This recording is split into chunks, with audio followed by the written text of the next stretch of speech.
To everyone, so let's get started with important case laws of CPC।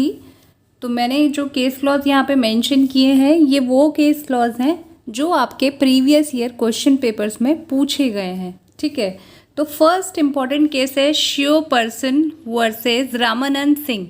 ठीक है, तो इसमें क्या कहा गया था, the rule of res judicata while founded on account of precedent, ठीक है, is directed by a wisdom is for all times. तो इसमें रामानंद सिंह का विजडम इस तरह से कुछ ट्रिक बना के याद कर सकते हैं। ठीक है, रेस जुडिकाटा का केस है, ये बहुत इंपॉर्टेंट केस है।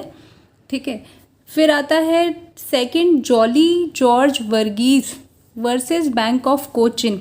इसमें क्या कहा गया था कि सेक्शन 51 जो कि बात करता है power to enforce of execution, ठीक है, मतलब एग्जीक्यूशन को इन्फोर्स करने की बात करता है। ठीक है, तो इसको वैलिडली हेल्ड किया गया था। ठीक है, इसको वैलिड कहा गया था इस केस में, जॉली जॉर्ज वर्गीस। ठीक है, थर्ड केस है मनोहर लाल वर्सेस सेठ हीरा लाल। ठीक है, तो इसमें इनहेरेंट पावर की बात की गई थी। Inherent power has not been conferred on a court, it is a power inherent in a court. ठीक है, कि कोर्ट के पास जो है इनहेरेंट पावर होती है, ठीक है, ना कि उसे कन्फर किया जाता है।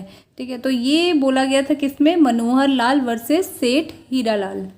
Then fourth case is Dhulabai versus State of MP. This is again a very important case, a leading case of the exclusion of the jurisdiction of civil courts.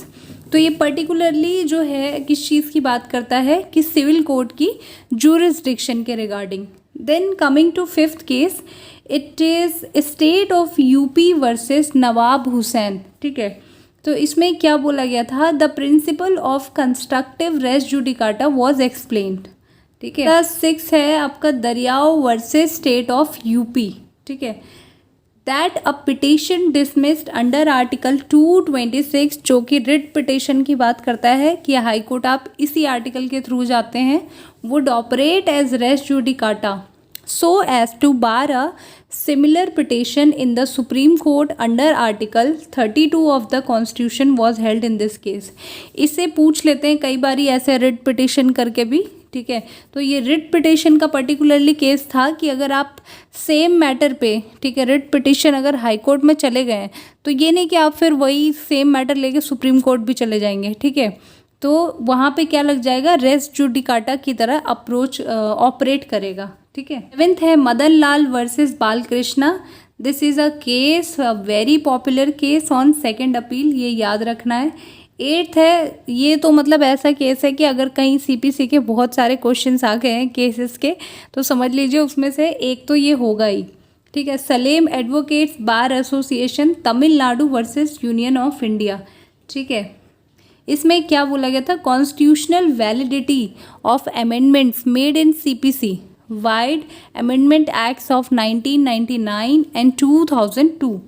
ठीक है, तो ये अमेंडमेंट के रिगार्डिंग था कि जितनी भी सीपीसी में अमेंडमेंट्स हुई हैं, ठीक है, वो सब की सब क्या है, कॉन्स्टिट्यूशनल वैलिड हेल्ड की थी, इसीलिए इस केस का नाम जो है बार बार आ जाता है।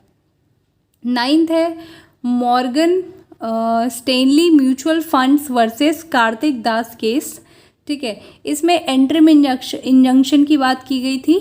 ठीक है, टेंथ है Afcons infrastructure limited versus Cherian Varkey construction company. This is a very very landmark judgment. ठीक है, the Supreme Court of India has laid down the law relating to alternative dispute resolution processes and section 89 of the CPC. ठीक है, तो हमने यहाँ पे जितने भी केसेस 10 केसेस डिस्कस किए, अगर आप 10 को भी अच्छे से कर लेंगे तो एक क्वेश्चन तो इसमें से समझ लीजिए आ सकता है। ठीक है, thank you so much for watching my video. Please like and subscribe for more updates, because मैं ऐसे ही MCQs के सेट और ऐसे ही केसेस के set daily to daily upload करती रहूँ, तो उसके लिए आपको बेल आइकन प्रेस करना पड़ेगा। Thank you so much.